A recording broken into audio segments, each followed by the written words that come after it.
सड़क में झाड़ू लगाने वाले को 10,000 15,000 रुपये मिलते होंगे। अगर मैं आपको 1,00,000 रुपये दूंगा तो क्या वो काम करोगे? अगर आप अपनी फैमिली की फर्स्ट जनरेशन हो, कमाने वाली फर्स्ट जनरेशन हो, तो आप वो काम बिल्कुल करोगे। पर अगर आप सेकंड जनरेशन हो, जिसकी पहली जनरेशन ने पैसे कमा लिए हैं, तो वो आप बिल्कुल काम नहीं करोगे वो वाला। वैसे ही चाइना में हो रहा है। चाइना की जो फर्स्ट जनरेशन है वो मोबाइल असेंबलिंग का काम करने के लिए तैयार है, पर चाइना की जो सेकेंड जनरेशन है वो बिल्कुल भी असेंबली का काम करने के लिए तैयार नहीं है। उसके पास अब पैसे आ गए हैं तो वो ट्रेड वॉर अफोर्ड कर पा रही है। तो जिसकी वजह से चाइना में बड़ी बड़ी जो कंपनीज हैं वो चाइना को छोड़ के जा रही है, जैसे इंडिया की तरफ आ रही है। पहला नाम जो आता है वो आता है आईफोन का। आईफोन आप देख सकते हो कि आईफोन अपने जो असेंबली का जो प्लांट है उसे पूरी तरीके से शिफ्ट कर देगा 1 साल में और इंडिया की तरफ आ जाएगा। ऐसा पहले भी हुआ है क्या? 2017 में आईफोन के हमारे देश में आईफोन का प्रोडक्शन शुरू हो गया था। 2 स्टेट में प्रोडक्शन हो रहा है, 3 कंपनियां से लग चुकी हैं। पहली जो कंपनी है वो है तमिलनाडु में लग चुकी है। तमिलनाडु में 2 कंपनी लग चुकी है एक्चुअली, और कर्नाटक में 1 कंपनी लग चुकी है। आईफोन 1 साल में 220 बिलियन फोन्स को सेल करता है, 220 बिलियन फोन्स को। और 220 मिलियन फ़ोन को सेल करने के लिए उसे 50 कंट्री की सप्लाई चेन की हेल्प लगती है। 50 कंट्री की सप्लाई चेन की हेल्प क्यों लगती है? 50 कंट्री की सप्लाई चेन की हेल्प इसलिए लगती है क्योंकि जो डिज़ाइनिंग और इंजीनियरिंग का काम है वो तो कैलिफोर्निया में हो जाता है, और फिर जाके जो आईफोन का डिस्प्ले है वो साउथ कोरिया में बनता है, सैमसंग बनाता है जिसे। फिर उसके बाद उसकी फ्लैश मेमोरी है वो साउथ कोरिया में बन सकता है, वो जापान में बन सकता है, सैमसंग में बन सकता है। उसकी जो रैम है अगेन कोरिया में बनती है, जापान में बनती है। गोरिल्ला ग्लास जापान में बन रहा है, और उसके जो कैमरा है वो कहाँ बन रहा है? जापान में बन रहा है। बैटरी सैमसंग की नॉर्थ कोरिया में बन रही है। तो ऐसे जितनी भी चीज़ें यूज़ होती हैं आईफोन में, वो सारी चीज़ें असेंबल करना कोई छोटा काम नहीं है। समझ में आ रहा है बात को? यही टफ चीज़ है आईफोन में असेंबल करना, और वो असेंबलिंग 50 देशों के सेल सप्लाई चेन से बनती है। ठीक है, सबसे बड़ा मार्केट कौन सा है आईफोन का? तो सबसे बड़ा मार्केट कौन है आईफोन का? यूएसए।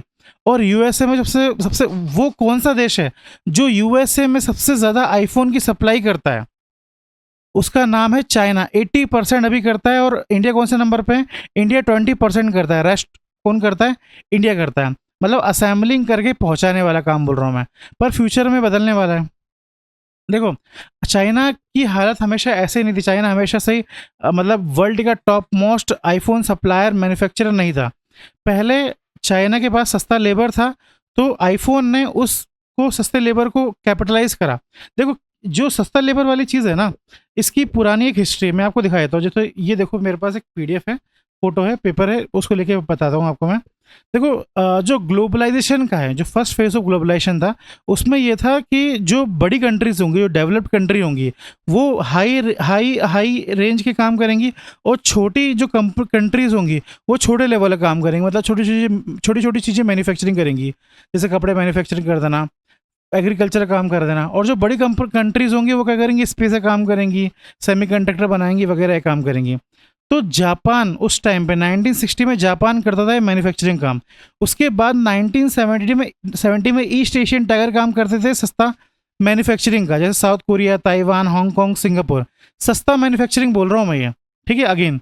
फिर उसके बाद मिड 1970 में ये मलेशिया, ईस्ट एशियन कंट्रीज करती थी, like Malaysia, Indonesia, Thailand, Philippines.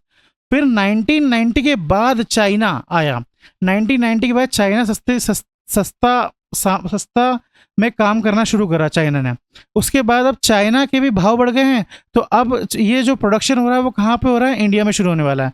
इसलिए फ्यूचर में मैं वही बात बोल रहा हूँ कि फ्यूचर में इंडिया एक अच्छा प्रोडक्शन हब बनने वाला है, और प्रोडक्शन हो सकता है। अभी आपको आगे मालूम चलेगा कि जो सबसे सेकेंड लार्जेस्ट जो स्मार्टफोन का प्रोडक्शन करने वाली कंट्री है वो अभी इंडिया ही है। ठीक है, तो चाइना में प्रोडक्शन करने के जो शुरुआत हुई है वो एप्पल ने तो हेल्प करी है। उसके बाद चाइनीज़ गवर्नमेंट ने भी हेल्प करी। चाइनीज़ गवर्नमेंट ने एक्सपोर्ट लिंकेज इस इंसेंटिव स्कीम अवेलेबल कराई थी।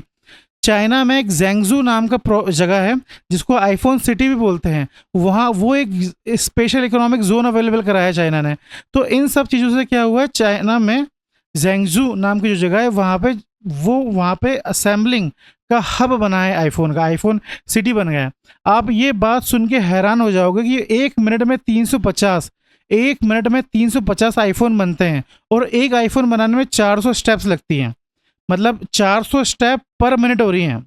400 स्टेप पर मिनट क्यों बोल रहा हूँ, 400 इंटू 350 स्टेप्स पर मिनट हो रही हैं उस जैंगजू प्रोविंस में। इतना स्किल्ड है वो जगह। ये अभी पर परेशानी क्या आ रही है, परेशानी ये आ रही है कि जो असेंबलिंग टीम है, असेंबलिंग कहाँ पे शिफ्ट हो रही है, या तो इंडिया में हो रही है या वियतनाम में हो रही है।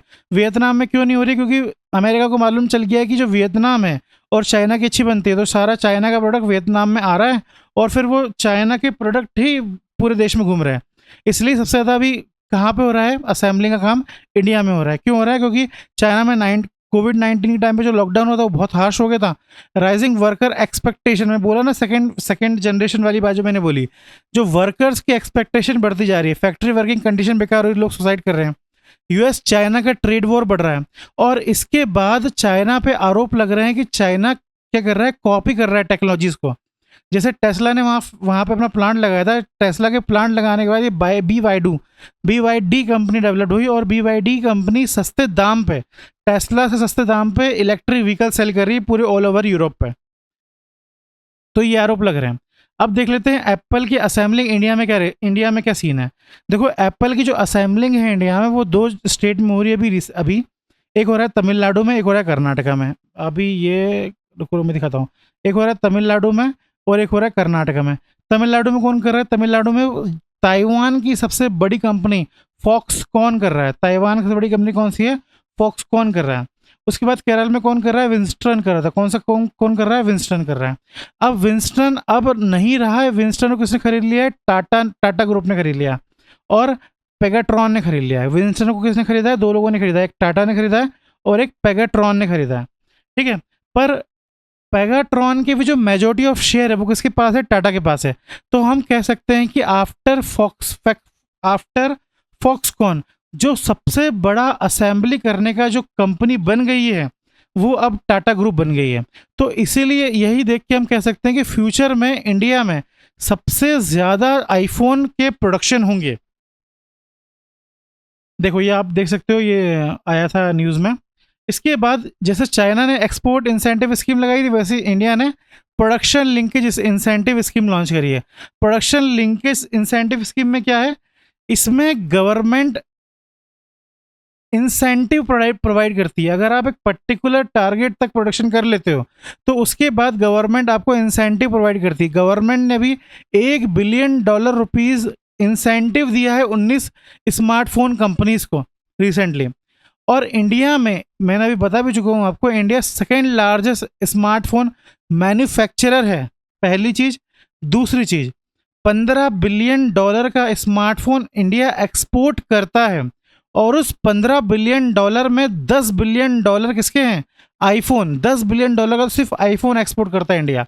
और अभी $10 बिलियन कर रहा है जब 20% ही हम सेल कर रहे हैं यूएसए में। अगर हम जब 80% में जाएंगे, 90% में जाएंगे, तो हम कितना ट्रिलियन का एक्सपोर्ट करेंगे, जरा सोचिए। तो आने वाले 1 साल 2 साल बड़े क्रिटिकल होने वाले हैं इंडिया के लिए। ठीक है, मेरा नाम मिश्रा है और ये फाउंडेशन कोर्स हम लॉन्च कर रहे हैं यूपीएससी मेंस का। आप इस कोर्स की फीस वैसे भी बहुत कम है, अगर आपको और भी कम करानी है तो आप हमारा कोड यूज़ कर सकते हो अमित सर, और 1-to-1 फ्री मेंटरशिप भी ज्वाइन कर सकते हो, पहली क्लास फ्री रहेगी। ठीक है, please like comment and share, subscribe our channel. Thank you.